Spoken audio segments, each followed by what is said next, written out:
Hello students, we will continue with the chapter The Turkish Invasion and the Establishment of the Delhi Sultanate. We saw how Mahmud of Ghazni looted India several times, but he did not want to establish an Indian empire. Next we read about Muhammad Ghori, who defeated the Rajputs, captured Delhi, included Indian territories into his empire, and appointed Kutubuddin Aibak as his viceroy before returning to Ghor. After Ghori's death, Kutubuddin Aibak led the foundation of Delhi Sultanate, and after Kutubuddin's death, how Iltutmish expanded and firmly established Turkish rule in India. Today, we will study about Razia Sultan, who was the first female Muslim ruler of the Delhi Sultanate. Iltutmish had nominated Razia, his daughter, as his successor because his eldest son was dead and his other sons were incapable. But his nobles did not like the idea of being ruled by a woman. So the nobles appointed his son, Prince Rukuddin Firoz Shah, as the Sultan. But this son was also pleasure-loving and a worthless ruler. After a short period of 7 months, he was removed and Razia ascended the throne. Razia was a brave, intelligent and just woman, that is, righteous woman. She had all the qualities of a great ruler. She sat in the open darbar, that is, court, and transacted business, that is, performed her duties. She dressed like a man, rode horses, and also led the armies into battle. The welfare of the people was her main concern. The provincial governors revolted against her. She tried to suppress the revolt but was defeated and imprisoned. Then she married the leader of the rebels, Altunia. But their attempt to recover Delhi failed and both were killed in 1240. There was internal dispute and disorder for the next 6 years. Then some nobles made Nasiruddin Mahmud, the youngest son of Iltutmish, the Sultan. He was a virtuous, that is, righteous person, but weak and inexperienced. So, Ghiyasuddin Balban, the leader of the nobles, started to manage the kingdom for the next 20 years on behalf of Nasiruddin. Nasiruddin died in 1266.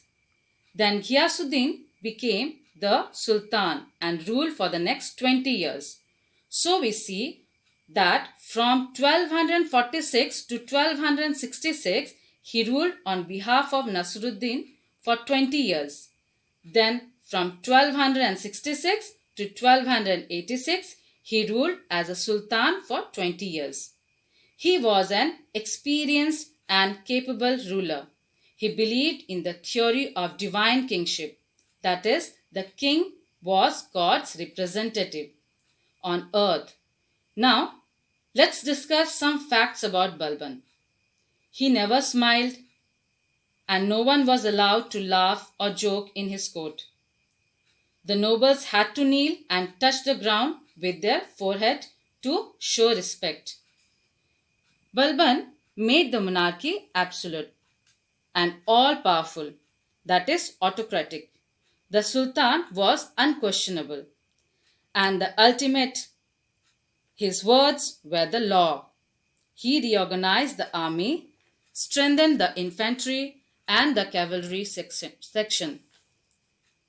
He constructed forts at strategic places, that is, at prime locations. He set up a well-organized spy system. It is said Balban ruled with an iron fist. There was harsh punishment for any revolt and crime. For example, a tribe that robbed travelers and created serious law and order problems was cruelly crushed. During his reign, security and stability replaced lawlessness and disorder. Due to this peaceful and stable conditions, there was development in agriculture, trade, and commerce. which led to the economic prosperity of the kingdom. As mentioned earlier, Balban mercilessly suppressed or eliminated the ambitious Turkish nobles who revolted. Like Tughril Khan, the governor of Bengal, revolted and began to rule independently. Balban, at the age of 70, personally marched against him and killed him, including his entire family and all his supporters. Balban never left his capital to conquer new territories or kingdoms, although he had a fully equipped army, because he was sure that the Mongols would take the opportunity and attack his kingdom. He had taken several steps to defend his kingdom from Mongol invasion.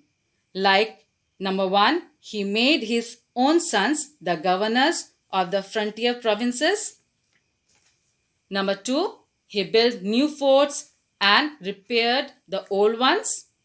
Number 3, the army was always kept in a state of readiness, that is, they were always prepared for the war. Balban died in 1286. His successors were weak and incompetent, that is, incapable. So after 4 years, the Mamluk dynasty came to an end and the Delhi Sultanate passed into the hands of the Khilji dynasty, about which we'll study later. With this, we end the chapter, the Turkish invasion and the establishment of Delhi Sultanate. Here is your worksheet. As already mentioned, write the answers in any notebook. You can use comment section of the video for any query or question. Thank you.